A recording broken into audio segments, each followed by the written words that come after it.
So I want you to just like close your eyes for a second. Okay. I want you to imagine a very specific, almost surreal scenario. Imagine you just step through these heavy, brass-handled glass doors of a sprawling shopping mall, Right. and the year is 1995. You can smell that distinct mix of like Auntie Anne's pretzels, the chlorinated water from the big center fountain, Oh, I know that exact smell. and maybe Yeah. the ozone from the arcade down the hall. But almost immediately, as your eyes adjust to the fluorescent lighting, you realize something is profoundly wrong. Like the architecture is exactly as you remember it. You know, the glass elevators, the pastel geometric patterns on the floor tiles. Yeah. But the atmosphere is entirely distorted. It's kind of like waking up in a dream where all the details are just slightly, like, terrifyingly off-center. Exactly, like the muzak playing overhead, that smooth, inoffensive, incredibly generic saxophone jazz that, corporate psychologists designed to make you feel calm so you'll buy more khakis. Right, the elevator music. Yeah, it's been slowed down. It's dragging at this syrupy, narcotic crawl. The notes are bending and echoing down the endless empty corridors. That was super creepy. It really is. And as you look around at the storefronts, there are no mannequins in the Gap, right? No ads for Blockbuster.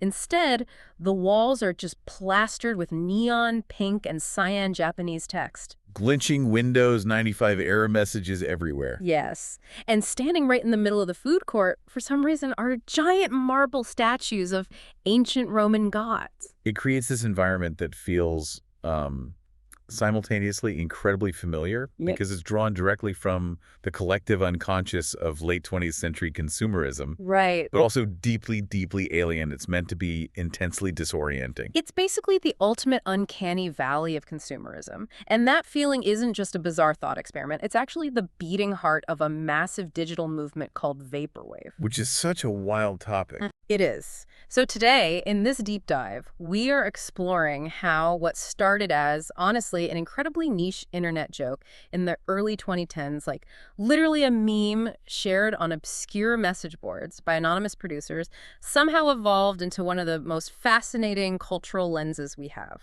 It really became a way to understand consumer capitalism, digital nostalgia, and just the very fabric of internet culture itself. Yeah, and we have a really comprehensive encyclopedic document today to power this deep dive. It covers the history, the subgenres, the critical interpretations, and even the surprising political appropriations of Vaporwave. Because it really is a sprawling phenomena. I mean, to fully grasp it, we have to look at the entire arc. Right. From its precise musical and visual anatomy to its foundational albums, the heavy critical and philosophical interpretations that grew around it, and eventually sometimes alarming ways, it was hijacked by real-world political movements. Okay, let's unpack this, because we aren't just going to sit here, play some slowed-down Diana Ross, chuckle at it, and call it a day. No, definitely not. We need to dissect this. We want to help you understand not just what Vaporwave sounds or looks like on a surface level, but really why this bizarre amalgamation of obsolete tech and elevator music became a defining digital movement.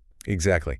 Like, what does it actually say about our relationship to a past that, frankly, a lot of its creators didn't even live through? Right, because most of them were kids. So before we can get into the heavy philosophy or the political theory, we have to establish the physical reality of the space. Set the stage. Yeah.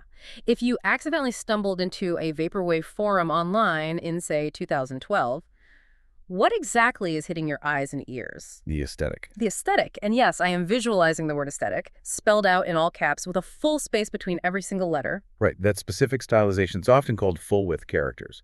And that's actually a crucial piece of the visual language. Oh, really? Yeah, it forces the reader to slow down, to read the word as a deliberate, expanded object, rather than just, passing text. That makes a lot of sense. But let's start with the sonic foundation. If you press play on a classic Vaporwave track, what you are fundamentally hearing is reconfigured background music. Like the muzak we talked about. Exactly. It's smooth jazz, R&B, lounge music, and the kind of instrumental corporate tracks that were just ubiquitous in the 1980s and 1990s. But it's not just like a retro playlist. The manipulation is where the magic or the eeriness happens, right? Right. The producers use techniques that are actually heavily indebted to the chopped and screwed hip-hop production style. Oh, like from Houston in the 90s. Exactly. They take these incredibly polished, optimistic corporate samples, and they dramatically drop the pitch and the tempo. So they just drag it out. Yeah, and they chop the track up, deliberately isolating and looping specific repetitive phrases until they completely lose their original meaning. And just become hypnotic. Right. Then they drown the entire thing in heavy reverb.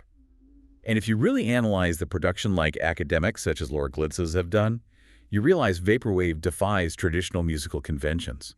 Well, it's composed almost entirely from these manipulated samples, meaning its creation requires almost no traditional musical training. Wow. You don't need to know how to play the piano. You just need a basic audio editing software and an ear for atmosphere. Which totally democratized the creation process. I mean, anyone with a beat-up laptop and an internet connection could participate. Completely. But the sound is only half the equation, right? Yeah. The visual tropes are this wild maximalist collage. Oh, the visuals are everywhere. You've got 1990s web design. Like, think of those old, unpolished GeoCities pages with pixelated icons and, like, rotating 3D skulls. Oh, yeah, the flaming text. Yes. You've got intentional glitch art, stills from 80s anime, stylized ancient Greek or Roman busts, and those Memphis-designed geometric shapes. The Memphis Milano look is foundational. Right. Those are the chaotic pastel squiggles, zigzags, and triangles that you would see on like every disposable paper cup or bowling alley wall from about 1988 to 1994. Checkerboards or wireframe globes, and a heavy dose of cyberpunk imagery.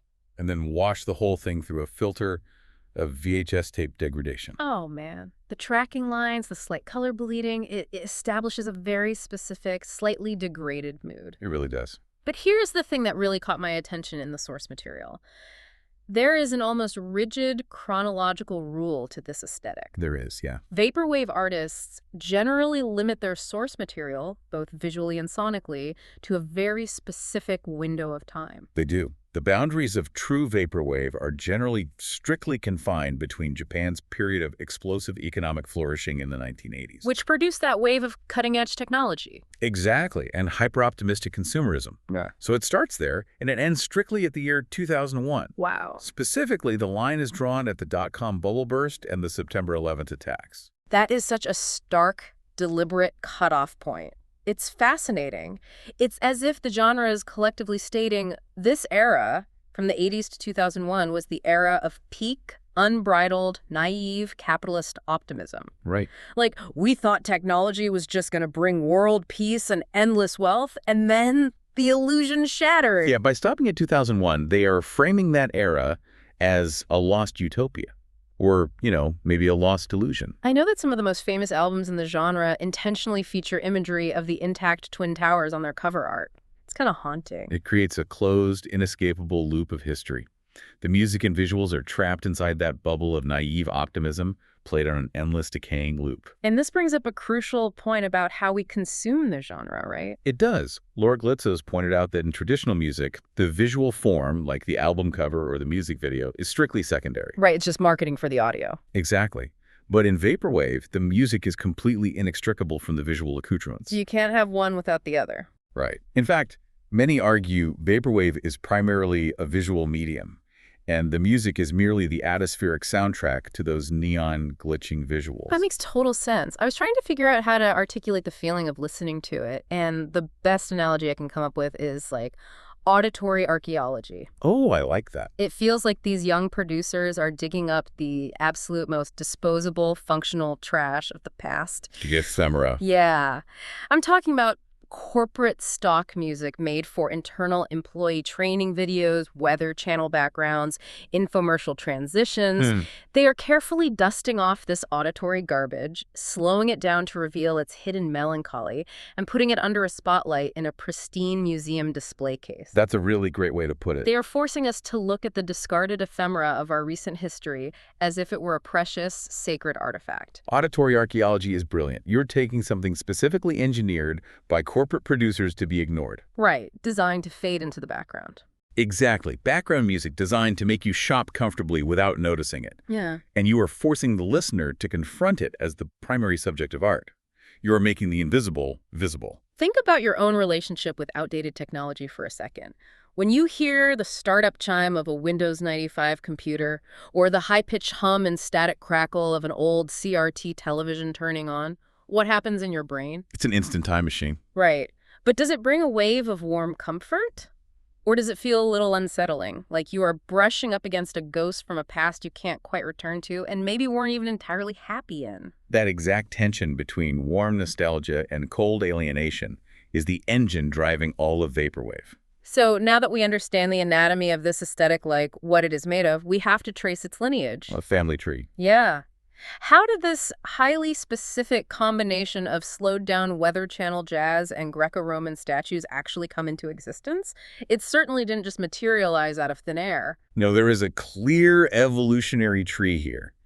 And the precursors go back much further than the internet culture of the 2010s. Really? How far back? Well, while Vaporwave is undoubtedly an internet-native phenomenon, we can see a massive early predictor all the way back in 1996. Wait, 1996? Yeah, 1996. The German electronic musician Wolfgang Voigt, recording under the alias Love Inc., released an album titled Life's a Gas. Okay. Years later, when critics at Pitchfork look back at this album, they realize Voigt had essentially invented the core approach of Vaporwave 15 years early. No way. He was taking bits of ephemeral, disposable radio pop, stripping them down to what critics called ghostly patinas, and looping them to examine our emotional relationships with the stray songs that rattle around in our memories. In 1996? That's incredible. So the artistic impulse to distort pop memory was already brewing way before the forums. Exactly. But if we want to find the direct parents of Vaporwave, the immediate precursors, we have to look at the late 2000s, right? Specifically, the microgenres chillwave and hypnagogic pop. Precisely. Chillwave and hypnagogic pop were terms that started flying around music blogs around mid-2009. I remember that era. Both of these movements engaged heavily with notions of analog nostalgia and degraded cultural memory. They loved the sound of warped cassette tapes and 80 synthesizers. Right. And Vaporwave essentially began as an ironic, darker mutation of chillwave. I vividly remember the peak of chillwave. You had tracks like Washed Out's Feel It All Around from 2009. Oh, classic. Which famously became the theme song to the show Portlandia. Yes, it did.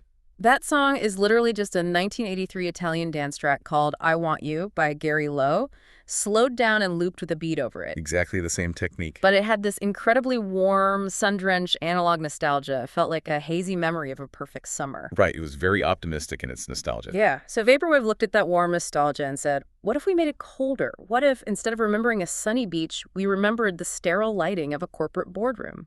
That is the exact pivot point. And the transition from those precursors into actual defined Vaporwave was spearheaded by what is often considered a holy trinity of foundational albums released between 2010 and 2011. The blueprints. These three projects drew the blueprints. The first came from Daniel Lopitan, who is better known as Onodrix Point Never. Oh, yeah, he's huge now. But he was recording under the alias Chuck Person. In August 2010, he released Chuck Person's Echo Jams Vol. 1. The Echo Jams. This project is so legendary, it practically spawned its own subgenre. It did. Lopitan took massive 1980s pop hit songs that are burned into the global consciousness, like Toto's Africa or Fleetwood Mac's Only Over You, and he pitch shifted them. Right. He slowed them down and isolated these tiny vocal fragments, chopping them into vibrating repetitive loops that cycle endlessly. He called them Echo Jams. And to tie the visual to the audio, the album packaging looked exactly like the artwork for the 1993 Sega Genesis video game Echo the Dolphin. Which is such a specific vibe. Lopitan was very open about his process too. He described it as a purely DIY practice that required absolutely no specialized musical or technological knowledge. You just need a computer. Right. It wasn't about complex synthesis. It was purely about the psychological effect of looping a slowed-down vocal segment until it sounded like, well, a cry for help trapped in a machine. Wow. Then, just a little over a year later, in October 2011, James Ferraro released the second foundational text, Far Side Virtual. Now, this one was totally different. While Lopitan was chopping up nostalgic 80s pop vocals, Ferraro went in a completely different, much more sterile direction. Very sterile. He built his album primarily out of the grainy, bombastic, utilitarian sounds of recent digital media. Yeah, Far Side Virtual is constructed from Skype login alerts, Second Life environmental noise, Windows XP error sounds, and the menu music of the Nintendo Wii. Which is so funny to think about as an album. Critics at the time noted that if you want to understand Vaporwave, you just merge Lopitan and Ferraro. Okay, how so? You take Lopitan's chopped and screwed 80s pop manipulation, and you fuse it with Ferraro's nihilistic, easy-listening Muzak hellscapes. Oh, I see. But the true blueprint, the album that synthesized all of these elements into the definitive vaporwave aesthetic, was released in December 2011. Here we go. It was by Ramona Langley, operating under the pseudonym Macintosh Plus. The album was Floral Shop. Floral Shop is basically the Mona Lisa of vaporwave. It really is. It is the most recognizable artifact of the entire movement.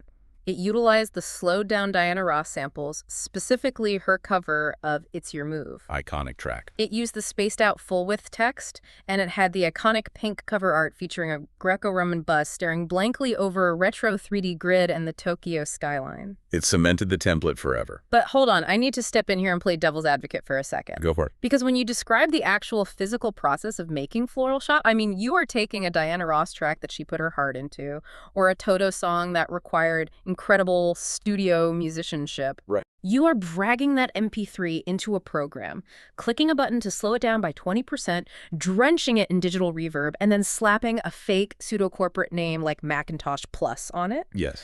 Is that actually art? Or is it just incredibly lazy plagiarism? Are we just sitting here intellectualizing the act of a teenager pressing the slow down button on a media player? It is a vital question to ask. Yeah. And it is the exact same question that music critics wrestled with extensively when vaporwave first broke. I can imagine. Many early reviews were highly polarized. Critics were frustrated because vaporwave felt simultaneously too dumb, because, as you pointed out, the technical effort is near zero. Right. And too intellectual, because it demanded the listener engage with high-concept theories about consumerism just to justify listening to it. Exactly. But to understand the artistry, we have to look at the concept of plunderphonics. Plunderphonics. Okay, unpack that for me. Plunderphonics is a musical philosophy and genre where tracks are constructed entirely by sampling recognizable, existing musical works. The pioneer of this concept, John Oswald, argued that in an age of mechanical reproduction, all recorded sound is raw material. In plunderphonics, the art is not in the composition of original notes. The art is entirely in the recontextualization. Recontextualization. Okay. Think of Marcel Duchamp taking a urinal, turning it upside down, signing it, and putting it in a gallery. Right, the fountain. The skill wasn't in manufacturing the porcelain. The skill was in the audacity to force the audience to view a mundane object in a completely new conceptual light.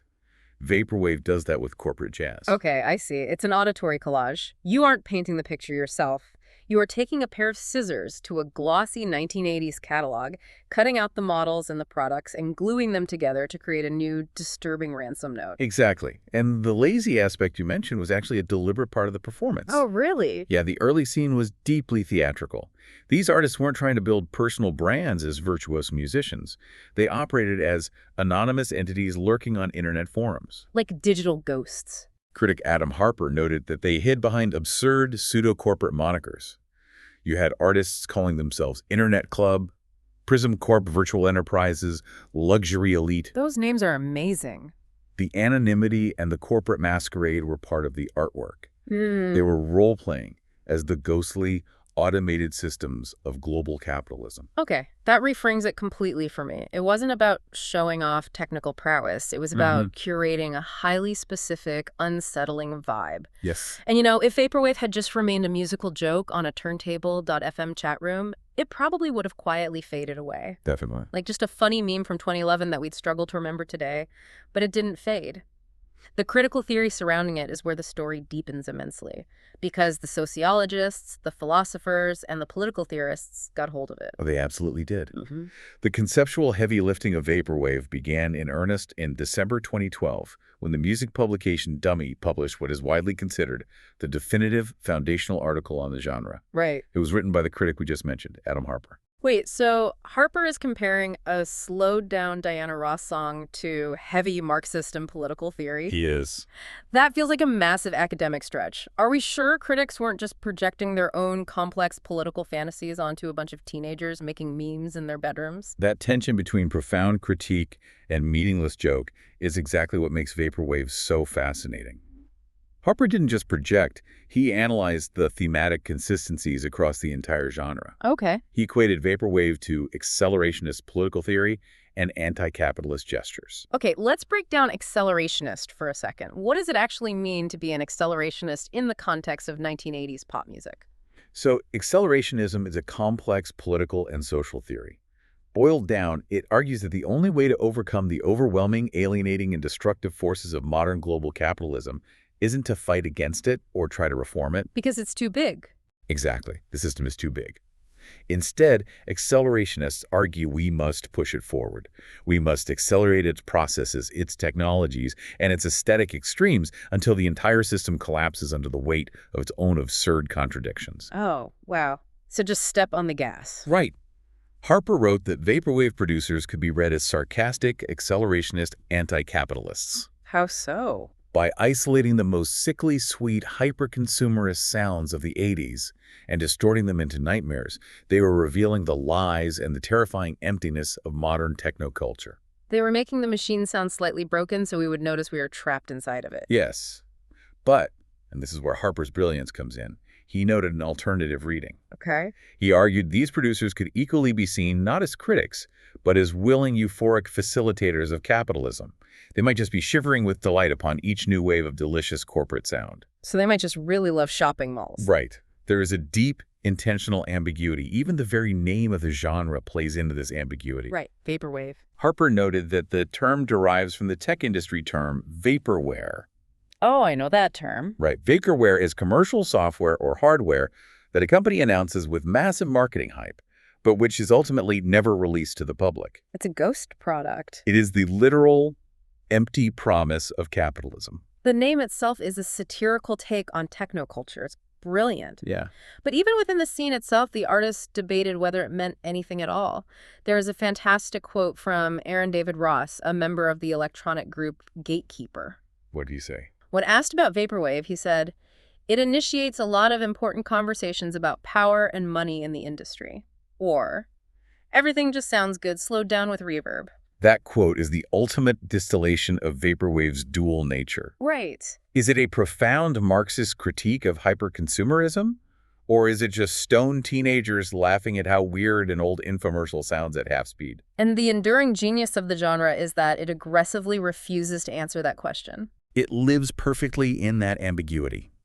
And it also lives in a very specific spatial ambiguity. The philosopher Grafton Tanner adapted a brilliant sociological concept to explain vaporwave. Which concept? He argued that vaporwave is the music of non-times and non-places.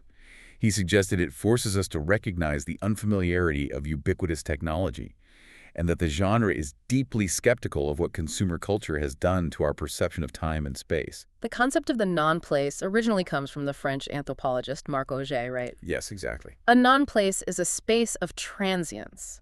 It is a space designed purely for the frictionless movement of capital and humans, rather than a space that holds enough historical or relational significance to be considered a true place. Right. I instantly thought of walking through an absolutely massive, sprawling international airport at 3 in the morning. Oh, perfect example. Or a deserted mega mall, like our thought experiment at the beginning of the deep dive. Or a hotel lobby in a city you don't know. These are spaces built entirely for hyper-consumerism and transient movement. They are designed to funnel thousands of people through a transactional experience as efficiently as possible. But when you remove the people. Exactly. When you remove the people from those spaces, they don't become peaceful, they become alien. Yeah. The lighting feels too bright, the proportions feel hostile, and the whole environment feels slightly sad, slightly sinister.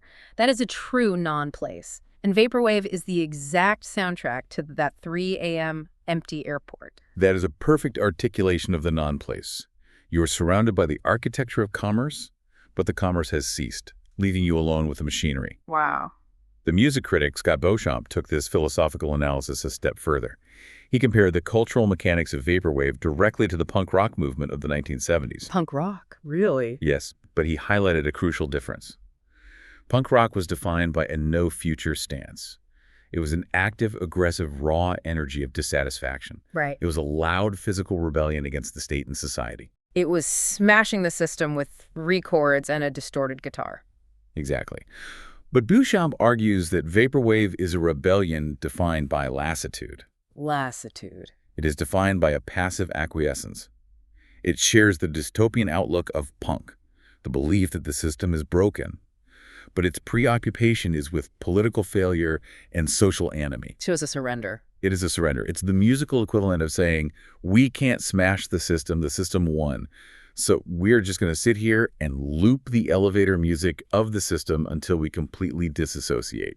It's the sound of giving up, but making the act of giving up incredibly aesthetic. Yeah, So we have this hyper-specific, rigid aesthetic burdened with all this heavy philosophical meaning existing entirely online. right. But when you have something that rigid and that heavily analyzed on the internet, it inevitably fractures under the pressure.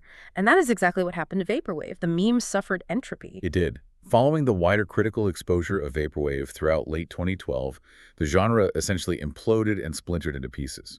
2012 was a massive, chaotic year for the scene. You had massive pop stars like Rihanna and Azalea Banks suddenly appropriating a very similar aquatic-themed digital aesthetic called sea-punk in their mainstream music videos. Right, the mainstream caught on. And then the incredibly popular YouTube music critic Anthony Fantano published a prominent review of Macintosh Plus's Floral Shop. That was a huge moment. That review solidified the album as the definitive face of the genre, but it also thrusts this underground, secretive world into the glaring light of the mainstream internet. And as we know, in the digital age, mainstream exposure is very often a death sentence for a delicate microgenre. Definitely. By late 2012, mere months after it arguably peaked in critical circles, fans and even its original producers were already declaring Vaporwave a dead genre. Already, wow. Yeah. The original artists who viewed themselves as serious experimental electronic musicians engaging in conceptual art were deeply frustrated. Because everyone just thought it was a joke. Right. They were mad that the general public now viewed their work as just a facetious, ironic internet meme about slowing down 80s songs. Many of the founders simply abandoned ship and drifted away into other, less scrutinized styles of music. But the internet absolutely abhors a vacuum. As the founders left, a massive new wave of users on sites like Reddit, Tumblr, and 4chan rushed in to fill the void. They did. And they brought with them a phenomenon that Scott Beauchamp calls hypermodulation. Hypermodulation is a vital concept for understanding internet culture today. What does it mean? Beauchamp suggests that the algorithmic nature of social media platforms is explicitly designed to funnel people with similar niche interests into increasingly obscure, highly specific micro-experiences. Oh, like echo chambers. Exactly. This algorithmic hypersegmentation inspired both the rapid explosive development and the eventual taxonomic downfall of Vaporwave. Users began inventing new terms, sometimes in earnest, sometimes completely in jest, to separate the music into an infinite number of subgenres. It became a game of taxonomic absurdity. It was like the Cambrian explosion, but for internet music. It really was. Journalists noted that most of these subgenres didn't even make structural sense, and the visual aesthetics for these new subgenres were being formed faster than the actual sound could keep up. Right. But out of this chaotic hypermodulation, some of these offshoots actually grew into massive, distinct cultural movements of their own. They definitely did. Let's take the time to really examine a few of the most prominent subgenres because they show just how far the core philosophy of Vaporwave could be stretched. Let's begin with one of the most commercially successful and enduring offshoots, future funk. I absolutely love future funk. If core Vaporwave is the depressive, slowed-down, accelerationist critique of capitalism, future funk is the euphoric, upbeat, neon-soaked dance party occurring in the penthouse above it. That's a great contrast. It's heavily inspired by French house music thing Daft Punk. It uses the exact same sample-based plunderphonics methods as Vaporwave, but instead of slowing the samples down to a narcotic crawl, it speeds them up. Yes. It adds heavy, driving disco house beats. And crucially, instead of sampling American smooth jazz, it relies heavily on sampling Japanese city pop records from the 1970s and 1980s. The visual shift is just as dramatic. Future funk pivots sharply away from the Greco-Roman statues and glitching Windows 95 screams. What do they use instead? It leans heavily into pristine, vibrant 1980s and 1990s anime aesthetics, specifically pulling clips from shows like Sailor Moon or Urusei Yatsura. Oh, right. Artists like Macross 8299, who pioneered the style with his Sailor Wave album series, and Skylar Spence brought it to a wider audience. Yeah. But what is historically significant about future funk is its real-world impact. Yeah. By obsessively sampling obscure Japanese tracks, future funk producers led to a massive, genuine, real-world resurgence of interest in 1980s Japanese city pop among Western audiences. It's wild. Teenagers in 2016 were suddenly obsessed with Maria Takeuchi's Plastic Love because an internet meme led them to it. Exactly. It literally resurrected the careers of Japanese pop stars decades later. Okay, moving to the complete opposite end of the emotional spectrum, we have Mallsoft. Mallsoft takes the lounge, muzak, and elevator music influences of core vaporwave and amplifies them specifically to explore the concept of the shopping mall as a large, soulless space of consumerism. So it literally sounds like the mall. It's meant to sound not just like the music, but like the physical space itself. It heavily utilizes echoes, environmental reverb, and sometimes the faint sounds of distant chatter or cash registers. Just to simulate that echo. Exactly, to simulate the experience of hearing music echoing through a cavernous, dying retail space. It's the purest distillation of non-place music.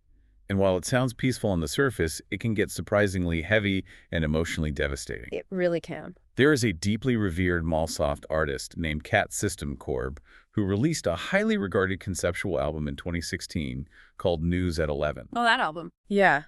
The entire album is designed to interrogate the events of September 11th, but it doesn't do it through dramatic soundscapes or audio of the attacks. Right. It frames the tragedy entirely through the lens of the mundane morning news broadcasts, local commercials, and smooth jazz weather channel updates that were playing on television mere moments before the tragedy altered world history forever. It's an incredibly stark and moving use of the chronological boundary we discussed earlier. Because it stops right at 2001. By focusing entirely on the banality of the morning before the attacks, it highlights the absolute fragility of that hyper-optimistic era.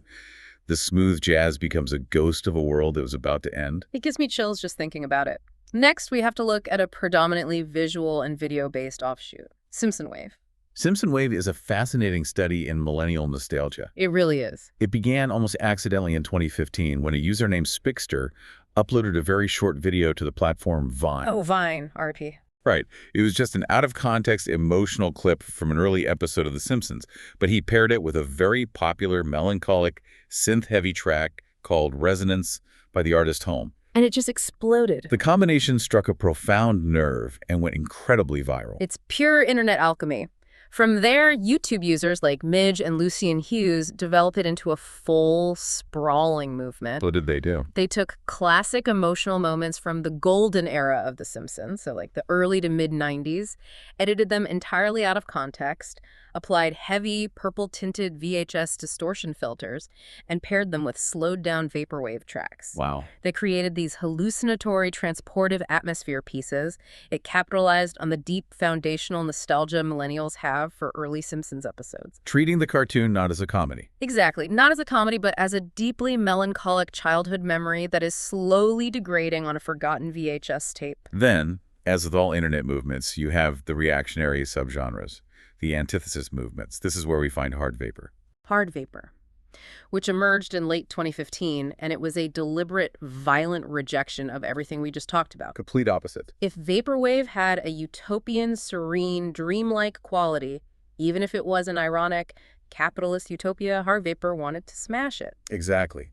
Hard vapor featured significantly darker themes, abrasive industrial sounds, and much faster tempos, heavily influenced by aggressive electronic genres like speedcore and gabber. And visually. The aesthetic shifted from pastel pinks to harsh reds and blacks, often utilizing Cyrillic text and grim post-Soviet industrial imagery. Wow. It was a conscious, aggressive attempt to break the serene, stagnant aesthetic of vaporwave and inject it with genuine anxiety and violence. And finally, a more recent, highly successful evolution, barber beats. Coined and popularized in the late 2010s and early 2020s by prominent underground artists with names like Haircuts for Men and Macro Blank. Haircuts for Men. Brilliant. Barber Beats essentially returns to the core production technique of heavily sampling and slowing down smooth jazz, lounge, and R&B. But without the irony. Exactly.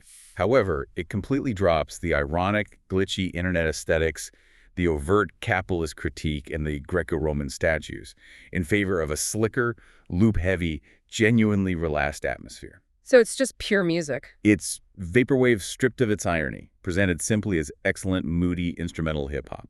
Think about the timeline we just walked through. A joke about slowing down an 80s song becomes a recognized microgenre, gets layered with heavy Marxist critique by academics. Splinters into a dozen absurd, contradictory microgenres. Right. Exploring everything from 9/11 to The Simpsons to post-Soviet aggression, and then gets declared completely dead by its own creators.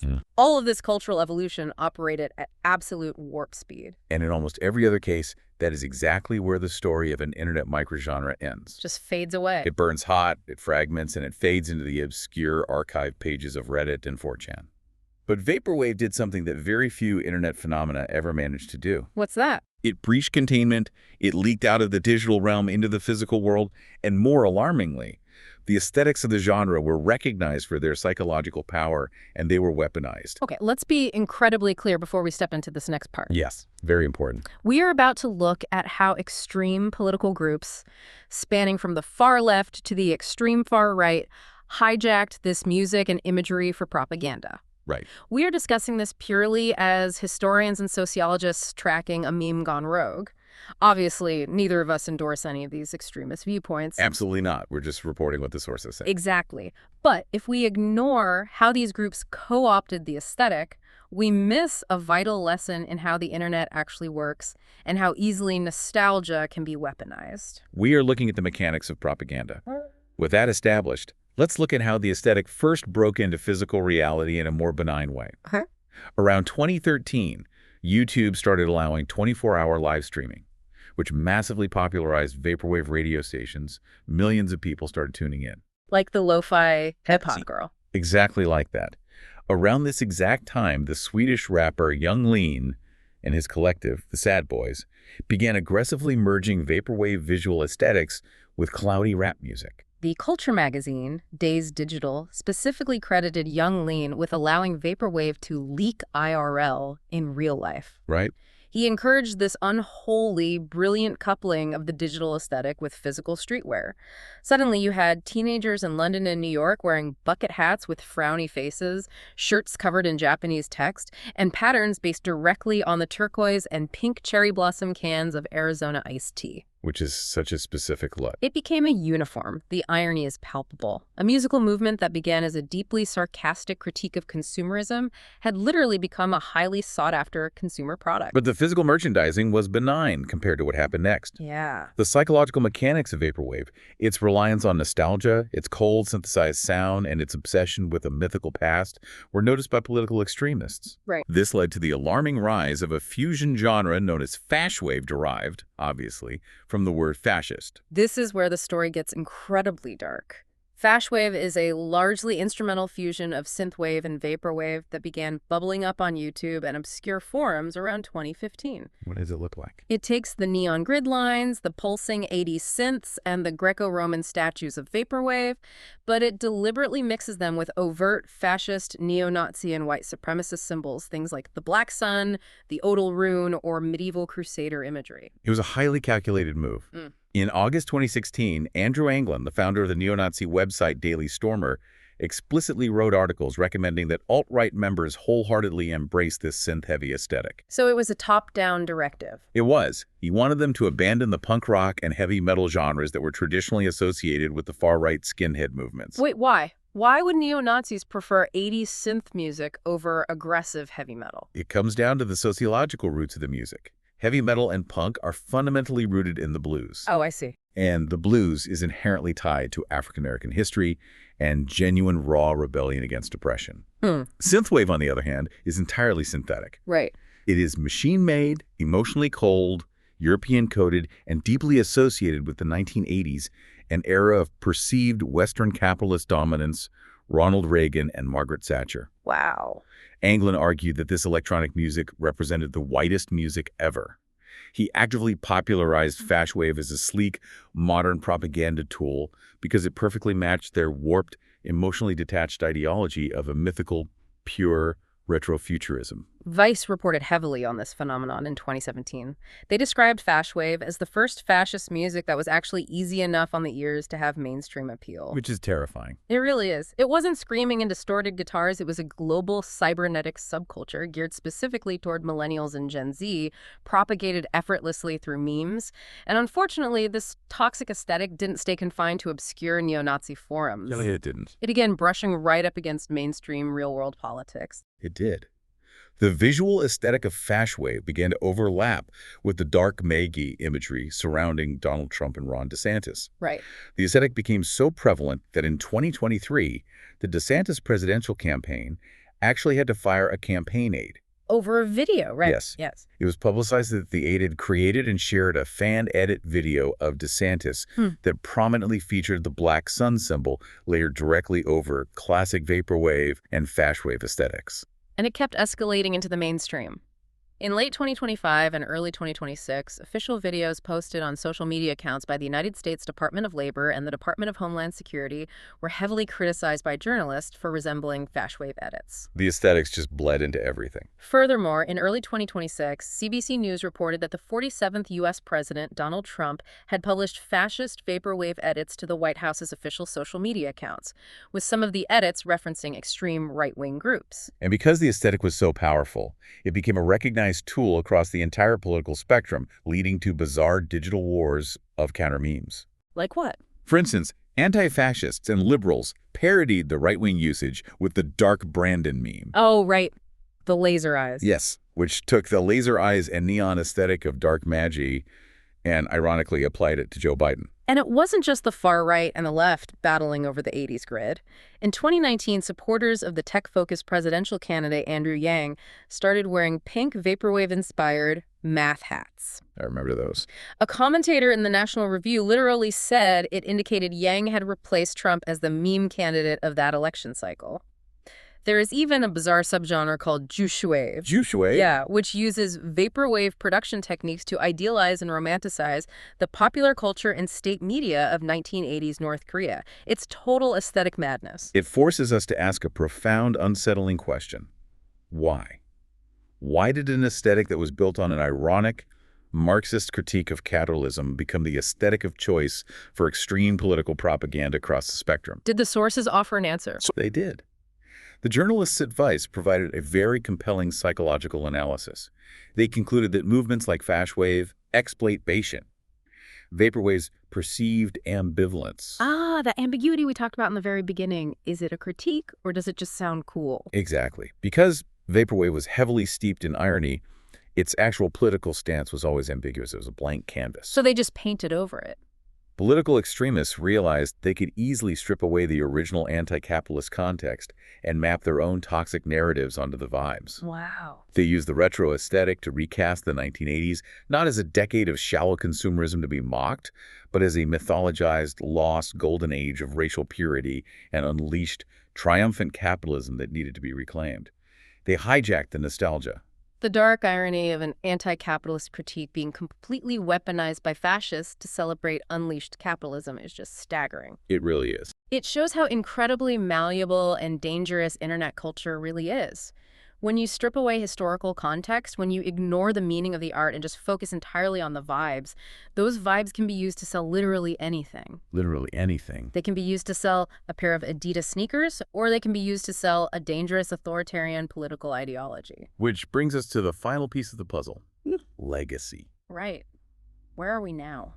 With the genre having been declared dead by its creators a decade ago, having splintered into a dozen absurd, contradictory microgenres, and having been dragged through the mud of political hijackings, where does Vaporwave actually stand today? Does it still matter, or is it redundant? Well, the death of Vaporwave seems to have been greatly exaggerated by the internet. Definitely. There is a massive contradiction to the idea that the genre is over. In September 2019, this supposedly dead, purely digital, hyper-niche internet microgenre hosted a massive, completely sold-out live festival in Brooklyn, New York. 100% electronica. Yes, organized by George Clanton, a very prominent producer in the scene. 100% Electronicon was a watershed moment. The festival featured live performances by foundational artists who hadn't abandoned the sound, like St. Pepsi, Vapor, and 18 Karat Affair. And it was a huge deal for them. For many of these artists, despite having millions upon millions of streams online and massive dedicated subreddits, it was the very first time they had ever performed live in a physical space in their entire careers. That's crazy to think about. Seeing thousands of people dancing to this music proved that the emotional resonance of Vaporwave was deeply real. It wasn't just a cynical intellectual exercise, it could genuinely translate into a physical, shared human experience. But not everyone agrees that the genre still has teeth as a cultural critique. I want to bring in a really heavy perspective from the renowned cultural and music critic Simon Reynolds. Okay, what did he say? In 2018, Reynolds looked at Vaporwave and essentially argued that its supposedly subversive or parodic elements have been rendered entirely redundant by mainstream pop music. Redundant. Reynolds made a brilliant, somewhat cynical observation. He opined, and I'll paraphrase his essay here, he asked, what could be more insane, more morbid, or more decadent than the subjective reality presented in a mainstream Drake record or a Kanye West song? Oh, wow. He argued that the mainstream hip-hop and R&B that dominates the global charts is already further out, sonically and attitudinally, than anything the white internet bohemia of Vaporwave could possibly invent. That's a strong take. He argued that mainstream pop is already the ultimate simulacrum. It is already peak hypercapitalist decadence. Therefore, a kid on a laptop trying to parody capitalism by slowing down a Toto song is redundant because the billionaires on the radio are already doing it better, without irony. That is a fascinating critique. He's saying, why are we pretending this underground music is a profound critique of capitalism when billionaire pop stars are actively living inside the most absurd, decadent, hyper-capitalist simulation imaginable on global radio every single day? Exactly. The mainstream outweirded the underground. Reality became stranger than the parody. It's a highly compelling argument. But perhaps judging Vaporwave as a traditional genre, trying to compete with mainstream pop, is the wrong framework entirely. I agree. In 2025, the Vaporwave News Network, a central hub for the community, proposed a much more accurate definition. They stated that the term Vaporwave isn't a static musical genre at all anymore. It has evolved into a meta-genre. A meta-genre. I like the sound of that. How does that function?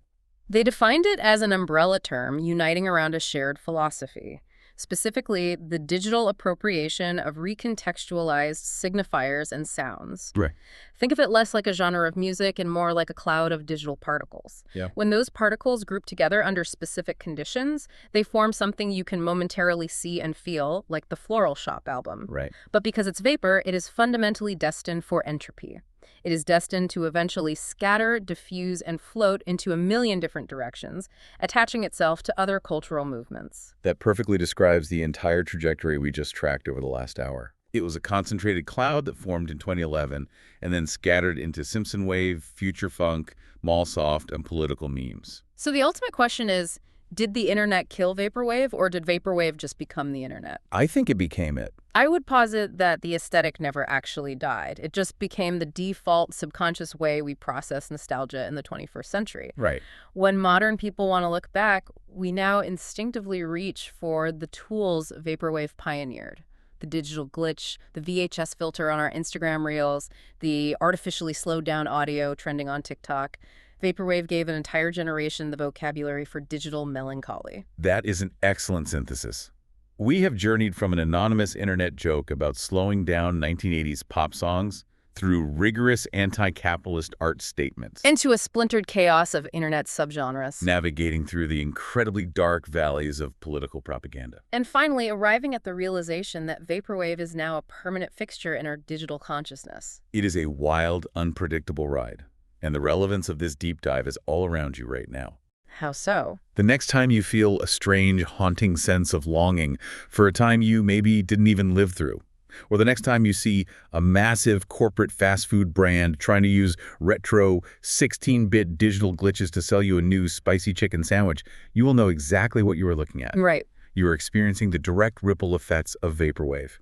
You are recognizing the architecture of the non-place, and you are hearing the echo of a lost future. I want to leave you with a final provocative thought to mull over. Vaporwave was built entirely on excavating the nostalgia of the 1980s and 90s, the degraded VHS tapes, the dial-up modems, the optimistic shopping malls. The artifacts of that era. Right, it took roughly 20 years for that specific era to decay enough to become Vaporwave. So look around you today. 20 years from now, what will the Vaporwave of the 2020s sound like? Oh, that's interesting. Will rebellious teenagers in the 2040s be slowing down viral TikTok audio clips of influencers, drowning them in reverb? Will they be romanticizing the glitchy audio dropouts of our corporate Zoom calls and the endless scrolling of our algorithm feeds? Wow. What does nostalgia even look like when absolutely everything we do is permanently recorded, quantified, and stored flawlessly in the cloud? It is a truly haunting question. How do you long for a past that refuses to fade away? Exactly, until you find the answer to that. Just imagine you are back in that derelict 1995 shopping mall. The neon is humming, the Roman statues are watching you from the food court, and the slowed-down saxophone is echoing off the glass elevators. Thank you for joining us on this deep dive. Farewell, and keep listening closely.